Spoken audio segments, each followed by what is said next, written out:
So what's Peja like? Well, there's a town, but then this is it, downtown Peja. It's all happening. Beautiful Rugova Gorge in the background. This place is gorgeous. So hello once again from Kosovo. Just come on the bus from Pristina, 1 hour and 30 minutes from the hustle and bustle of the capital city to the rugged landscapes of Peja. The cool environs of Peck Park. Wow, I thought I had to go down a load of back streets, but there it is, direct ahead, Town Hostel. So what's the story in the new hostel? Is it going to be a nightmare? No, I don't think so, it's going to be fine. Town Hostel, Peja. Smoking area, nice little kitchen, decent bathroom, bed with a curtain, balcony out there, €105 for 7 nights. Wow, I can't stop smiling. This place has got such a nice feel, and to have the mountains in the background. Why do I love mountains so? So Cam Market, which I have in North Macedonia, which is like a discount brand, they have here under the name Diambi. So we'll be giving that a look in a minute. So this is the Livadhi River, which I would guess flows down from one of those mountains up there and through the gorge, through Rugova Gorge. So it's absolutely beautiful. It looks clean and clear and freezing cold. Well, I feel at home already, I must admit. Super chill. Lots of pizza shops, lots of kebab shops, lots of Albanian influence, lots of Montenegrin influence just over the other side of the mountains there. Super. And of course, Mother Teresa statue. These lovely river trees are flowering. In Australia we have this kind of tree, it's called a she oak. I don't know whether it's the same variety, it looks exactly the same, but to see it in blossom, wonderful.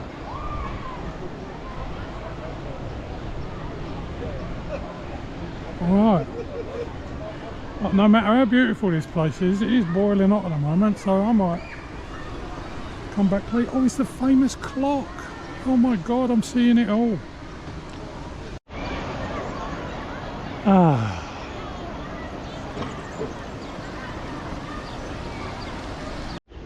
Oh, this is Marley Park.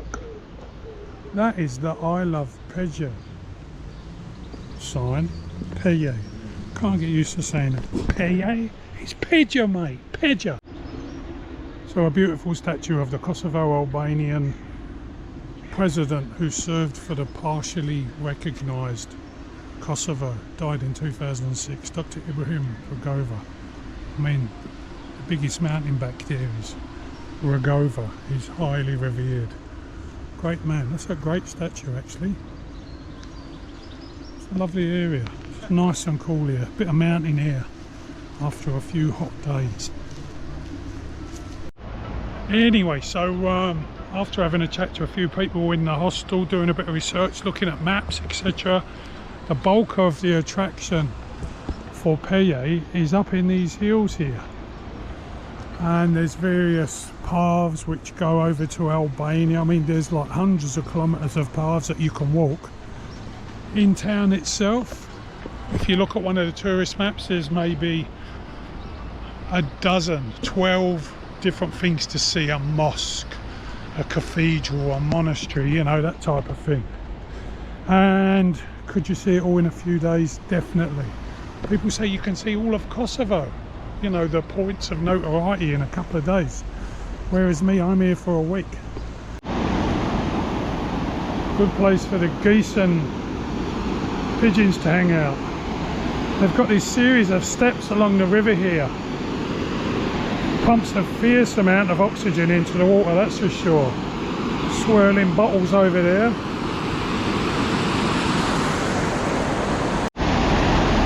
That is great perspective.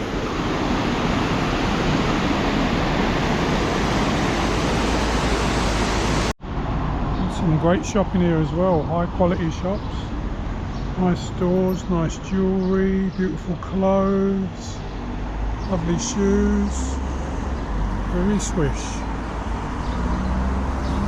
beautiful streets, lovely flowers. So I've seen this sign a lot. As soon as I come across the border into Kosovo, you see the UK sign, UCK. It stands for the Kosovo Liberation Army, an ethnic Albanian paramilitary organisation. And this memorial is dedicated to one of the generals of the army who died in the war of Kosovo, liberating the people from the Federal Republic of Yugoslavia. So yeah, time and time again I'll see that, the UK sign. It's very, very important, and obviously the Albanian presence. We're so close to the border. Wonderful part of history. General Skelzen Radinau. Time for a quick beer review. This is a Lasko, 5%. It's a Slovakian beer, very popular in the Balkans. It's actually really nice, really refreshing. But the good thing is that Peja has its own brewery. I passed it on the way here on the bus. It's absolutely enormous, huge industrial complex. And I just happen to have one in my bag, so that'll be the next beer review. So I'm in Peja, and this is a Peja beer, a Pilsner.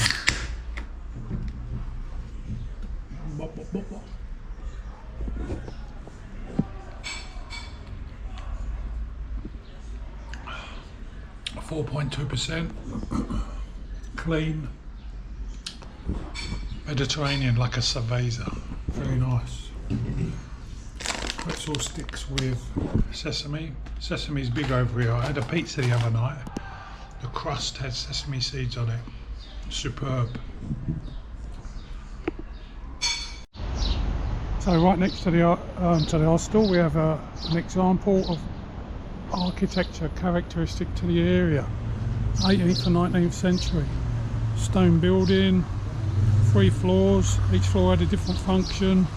First floor was a cattle shed, second floor for living, and third floor was used only by men when they gathered to hold meetings. Ooh. So another day in beautiful Peja. Just going to have a walk around today. I've copied some of the touristic hotspots from the local tourist information map onto my phone. Going to walk around, tick them off my list, and generally enjoy the vibes of this beautiful town. Wow, what a beautiful building. Ancient stone house, Karamen Aga stone house. So first up on the mini tour of Peja town is the old train station. Train. Wow, beautiful old building.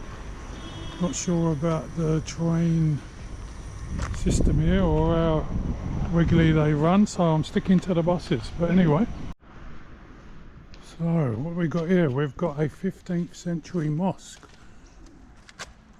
Kirshmuli Mosque, beautifully restored. Apparently when they were doing the restorations recently, they uncovered a lot of artifacts in the basement.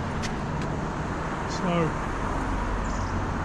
yeah, all part of Old Town Peja.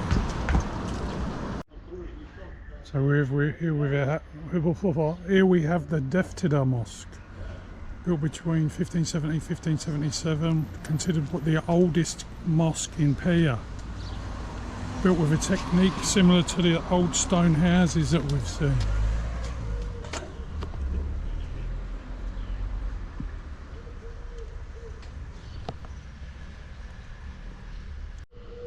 And as a note on the information sign says here, like many other buildings in Peja, this building was burned down during the 1998-1999 war.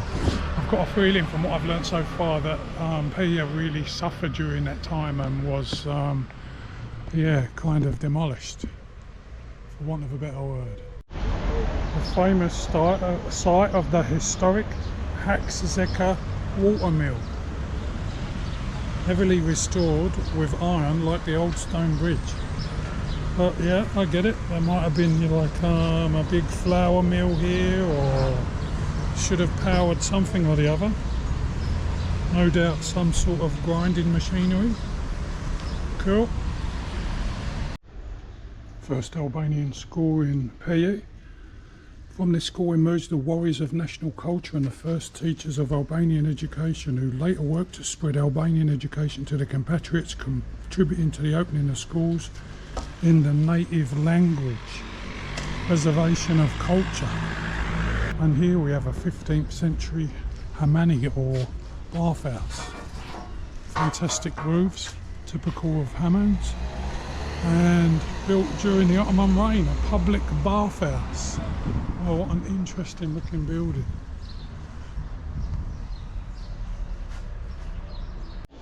The hammam is undergoing some serious restoration. But it's very old, built in the year 1478. Beautiful.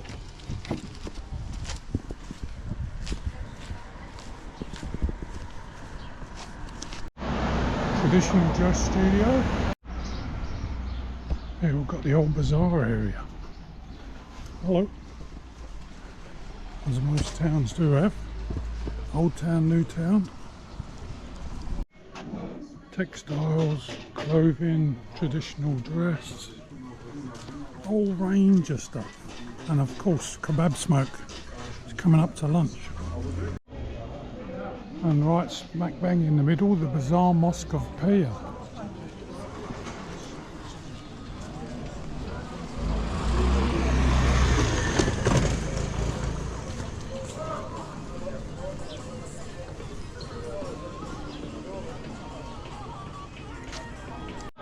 It's a biggie.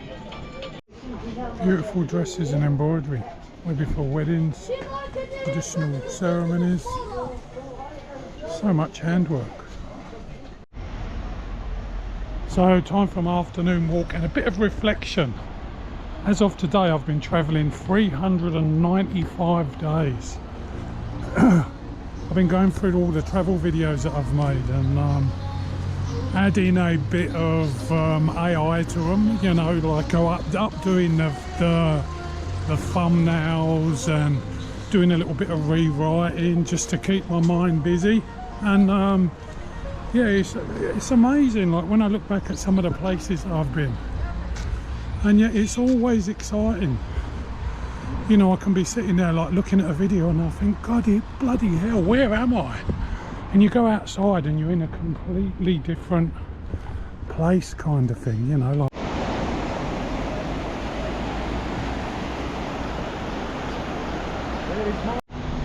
So in Peja they have the Viva Fresh family, big store, brand new, huge range, good prices, highly recommended. Yeah, I think summer in Kosovo has got a lot to offer. It's kind of mild temperatures, a little bit of humidity, but lovely natural environment. I was thinking to myself, why am I staying in these relatively cheap countries? Am I stalling, you know?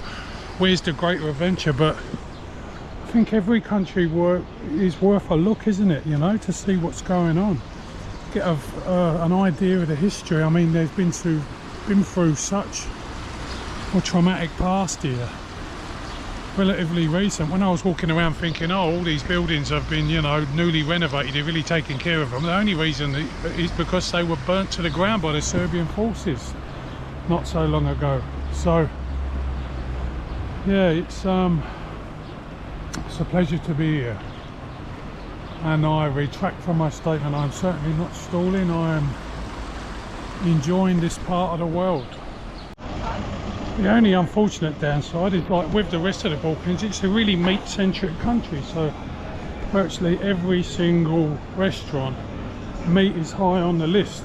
So it means I'm self-catering, but I think it's a small price to pay. So So St Catherine's Catholic Church, high on the list of things to do in Peja. It's been demolished a few times by the looks of it, and this was newly built in 1982 to honour the visit of Saint Mother Teresa. And there is a statue of her just there. It's locked at the moment, so I can't go in, but originally built in 1927 by Father Lorenko Mazreku, who was later killed by the communist government in 1943. So just along from the church is another consequence of conflict. This is the Austro-Hungarian cemetery from soldiers of that empire. 208 people buried here. It says outside, 168 and 40 Russian prisoners of war. So yeah, but basically people who died in defence of Peja. And as the sign says, let us remember that people buried here are a result of foregoing reconciliation. Peace on earth, everyone. Well, they're certainly spread out. It's a big plot of land they've dedicated though.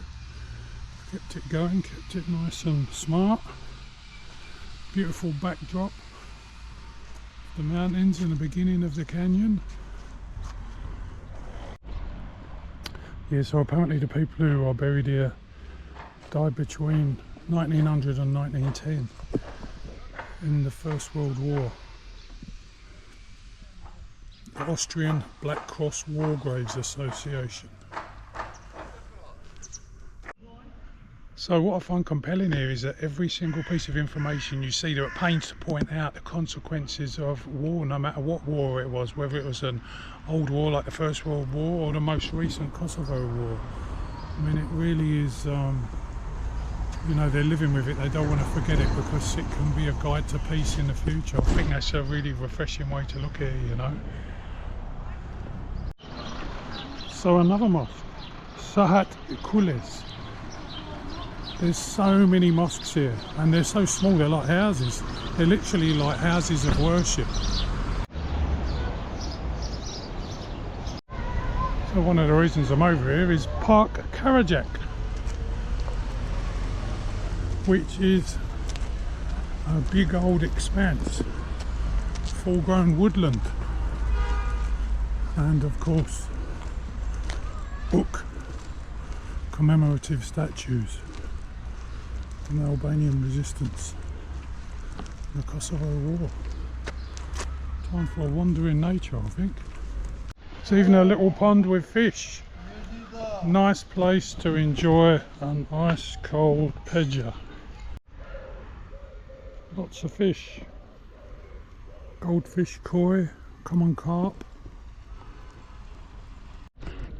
So when I'm on these like out of the way places, what makes me think I'm going to stay somewhere a little bit longer? Beautiful park like this, a very walkable city, somewhere we can go for a walk and see, I don't know, just neighbourhoods and nature every day. Beautiful big park like this. There's a gym park over there, so that's what would swing me to do a long stay in somewhere like Peja, somewhere like. So the reason I'm talking about long stay is, like, if you look at the average stay rate for people in the Balkans and Kosovo in particular, the average stay for a tourist in Kosovo is 2 to 5 nights. That is the whole country. Now, considering I was just in Pristina for 2 weeks and I'm looking at maybe spending, you know, from like 1 to 3 months in Kosovo, that's what makes me a different kind of traveller, and that's what makes it a little bit more relaxing. Maybe I've found my niche. So just out and about today, walking along the river as far as I can towards Rugova Gorge. The path just goes on and on. A bloke pulled up yesterday, he was talking to me, he said the locals call this the healthy path. People cycle, walk, use their e-scooters, etc. It is absolutely beautiful. What a glorious day. This is it, I'm on the path. How beautiful, my God. Glorious.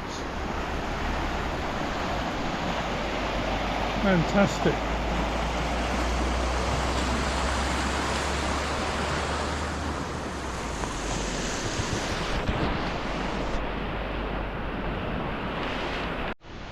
Oh, it looks like they're developing this place. Got like a little pool thing happening.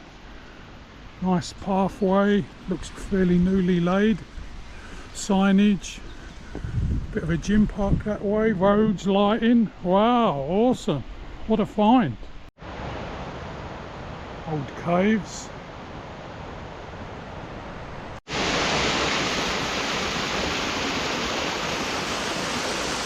of a waterfall. Pretty sure this is a spot where the river walk terminates and then it's just a road up into the mountains.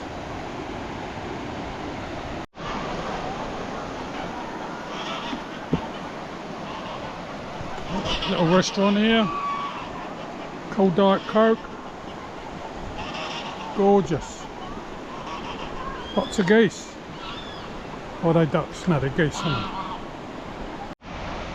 So for your information, all these paths, some of which are quite new, are logged on footpathapp.com, and they give you the gradients, etc, you know, all the relevant information that you need, and I believe some of them can be downloaded offline, so very helpful. Well, I've twisted my ankle, so I'm grounded myself for a couple of days, but it's still interesting what you see from even your hostel balcony. We've got the cows mowing the grass, getting a good feed of the fresh sprouting grass. Beautiful. Good to have a rest anyway, I'm not having this. So out and about today, give me foot a good rest yesterday, feeling much better. Just want to show you a strange thing. So this is like quite posh shopping along here. Branded names, sports clothes, posh suits, nice shirts, nice shoes, that sort of thing. But here, the bazaar, the market starts, and everything is kind of a knockoff. So, what is it about? Is it about honesty? I mean, I don't understand it. You can go down there and get everything like maybe 50% off just for walking down the street and buying it off a stall and not out of a posh shop. Very odd. Cheese out of a barrel. Hello. Is this butter or cheese? Cheese. It's fantastic. Yeah. Good flavour.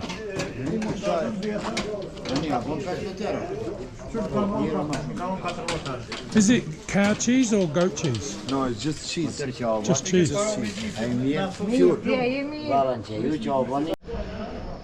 It's like dry salty feta. Absolutely delicious. €7 a kilo out of the barrel.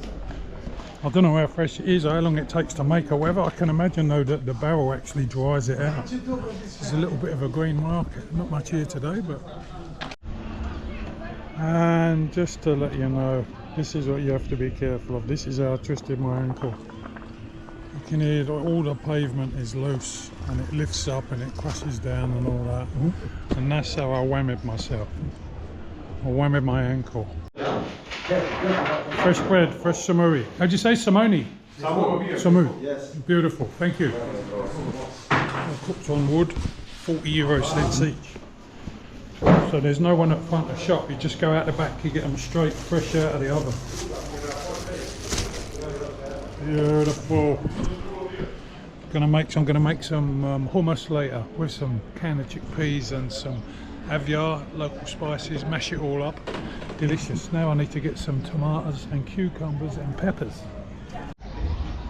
Just at the side of the Old Bazaar Mosque. Very interesting carved gravestones. Never seen them like that before. Different motifs on the head, maybe for different families or... Well, it's World Cup 2026. First game, hostel's pretty quiet. Go the world game. So we've got the Peja Outdoor Festival on for the next few days. Everything outdoors. You can go and camp as part of a group. You can go on guided tours, they're doing cycling, there's a river run, all sorts happening, really like stamping the sort of ruggedness of the town and its association with Rugova.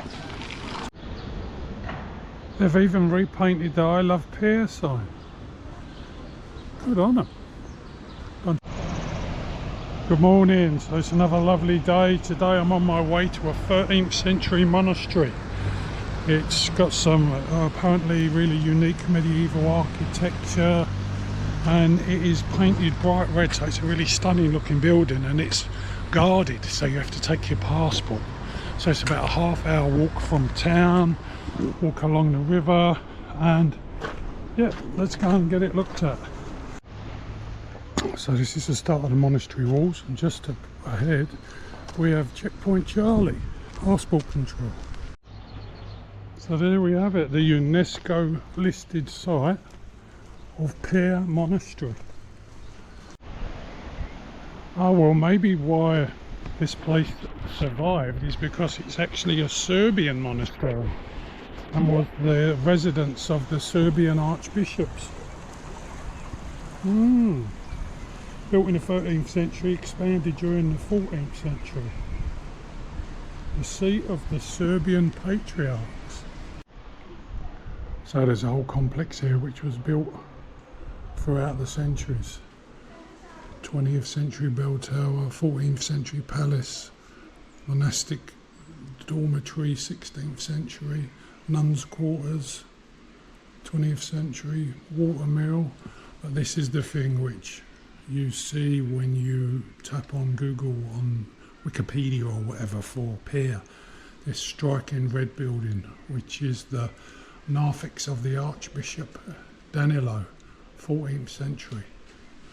And then there's various ruins around as well. Anyway, let's show you what it looks like, because it is pretty spectacular. It's a beautiful walled enclosure with all the buildings. Beautiful tower, and over here we have Archbishop Danilo's church.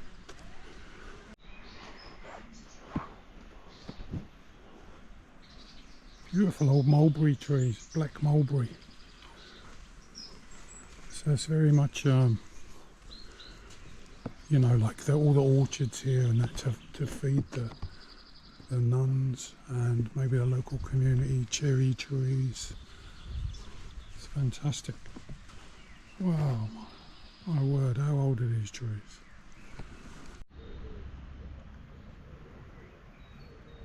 So, yep. It's a beautiful place to come and visit, that's for sure. Love the way that they've got their own water source for the orchards and stuff. The old bells hanging up in the tree over there.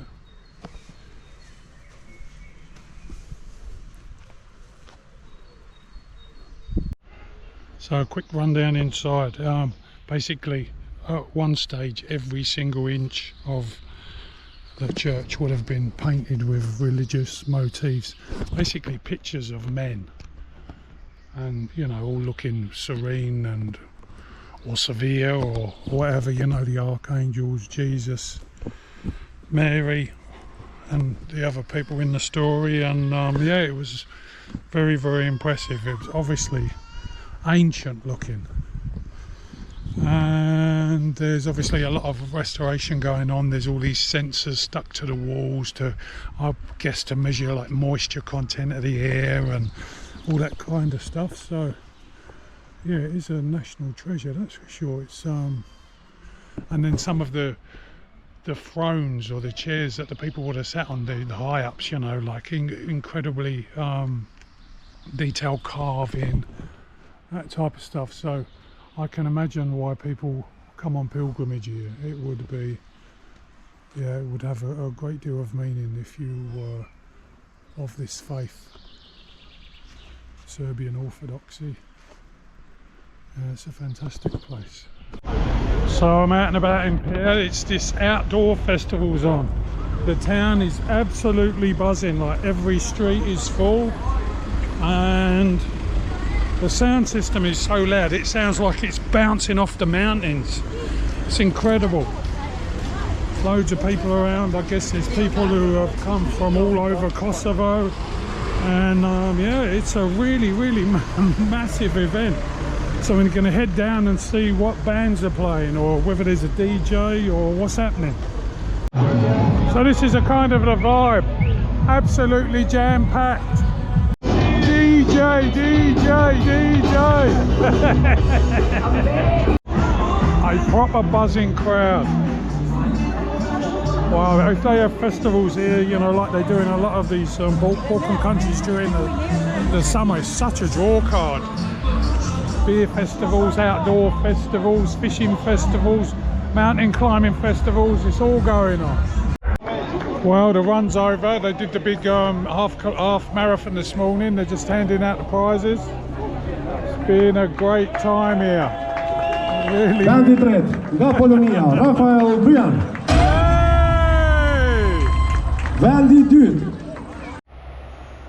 So, where's Wally today? Well, I'm heading up the Livadhi Saki track. As far as I can tell, it's maybe 20 kilometers or 10 miles or whatever, but it's incredibly steep. Got a map app. Got to hear the rush of the water going down the Livadhi River behind me into Peja. And yeah, giving me ankle a test out.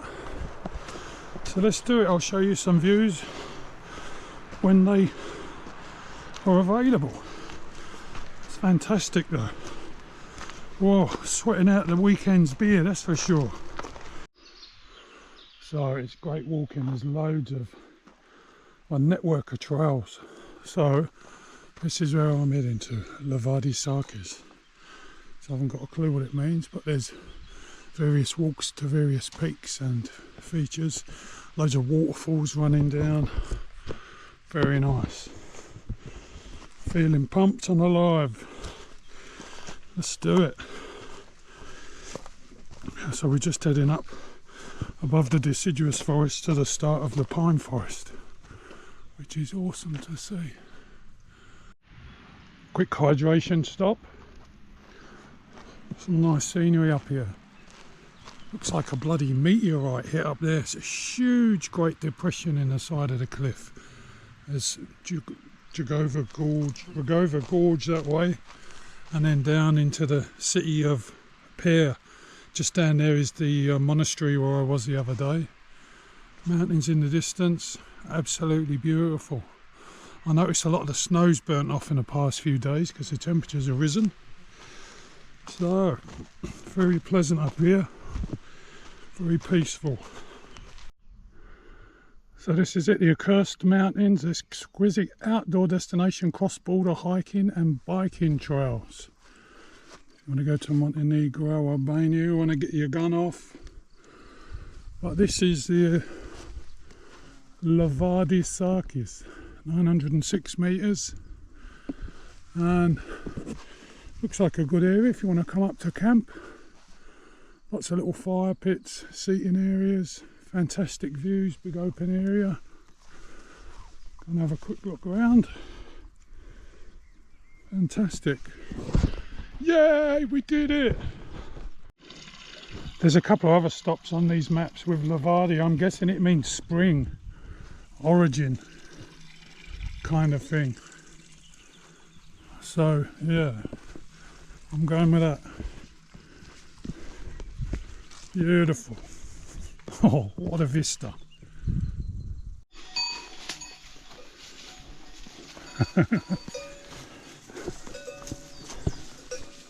Good to see you. Well, there's a bit of a viewpoint of Peja, or Peja, I should say. So it's been a really nice walk. I've taken a couple of different routes from one of these maps. There's all these like little intersections, different ways you can go, so it's not been a boring route at all. It is a little bit rugged on the old feet, that's for sure, because it's all kind of boulders and stones and stuff, so you have to kind of watch where you're going a lot, but it's very rewarding and it's great to see these different viewpoints of the city. And yeah, fantastic Kosovo. Beautiful, mate.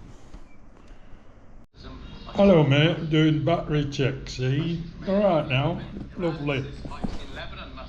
14%, that's massive.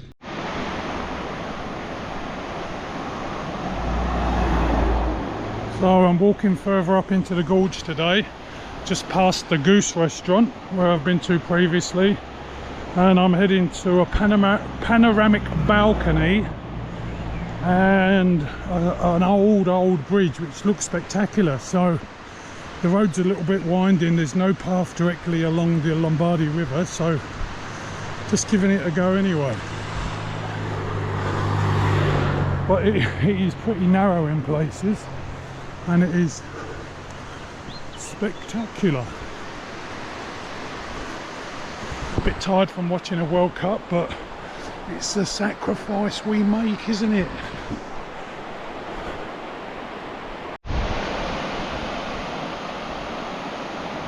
Oh yeah, well worth the walk. Fantastic. So if you come to Peja for this famous zip line, it's about an hour or so walk out of town. But it does go all the way down the valley. Looks pretty spectacular. So I'm on the famous arch stone bridge, built in the 17th century, restored in the 20th century. And the canyon here is up close and personal. It's a bit harrowing walking on the roads because they're so narrow, but luckily there's not that much traffic. But wow, it's absolutely superb.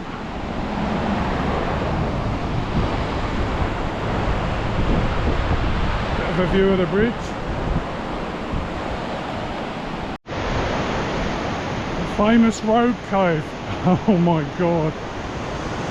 Wow, that's incredible.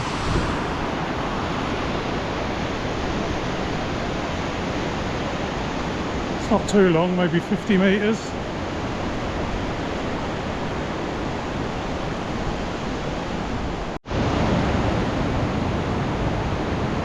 Suspension bridge up there, my god, that looks sketchy. This is fascinating. It's a long way down, that's for sure. Whoa!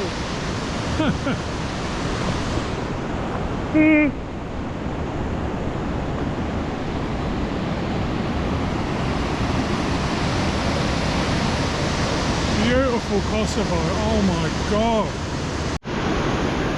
So this was the destination, the plan, the famous panoramic glass balcony. But the walk itself has just been fantastic. It's really amazing to see the difference in the rocks and the canyon. It's on such a big scale, it's vast. Absolutely superb.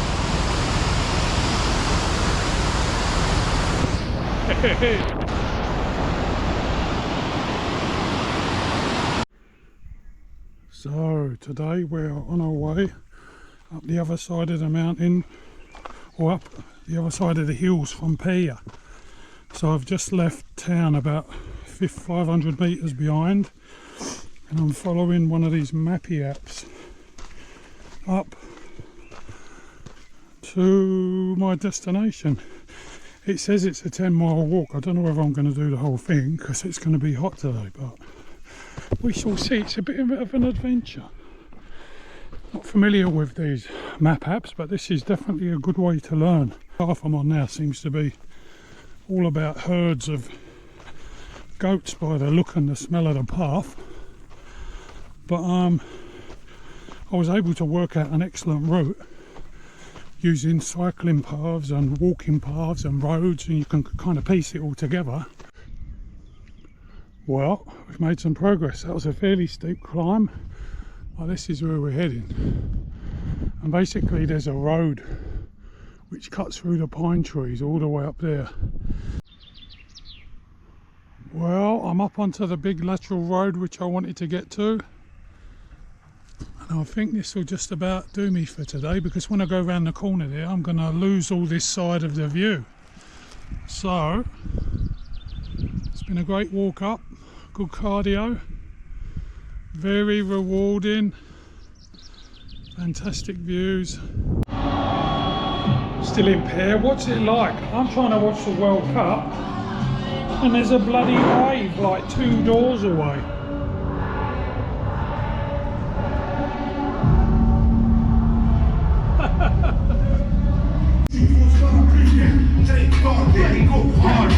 That's it, going on. Brave Kosovo style. There's a lot of police, a lot of boys there, a lot of heavy rap. Sounds like some serious gangster shit. 20 past 12 at night and the Bakers is open. Nice, 24-hour Bakers. You get birek all times of the day and night. Well, I'm in the Old Bazaar. I'm going to call it quits on this Peja vlog because I'm going to be here for at least another 12 nights, maybe even longer. For me now it's just about watching the World Cup. England won the first game, they drew 0-0 in the second game, they've got one more game to go. I think I've explored pretty much everything there is to do here. This town is fantastic, I've had a great time here, so I think I'm just going to end the vlog, get this video posted, and then I'll see you in the next place, which will no doubt be in Kosovo, if they've got good Wi-Fi and they're showing the World Cup final.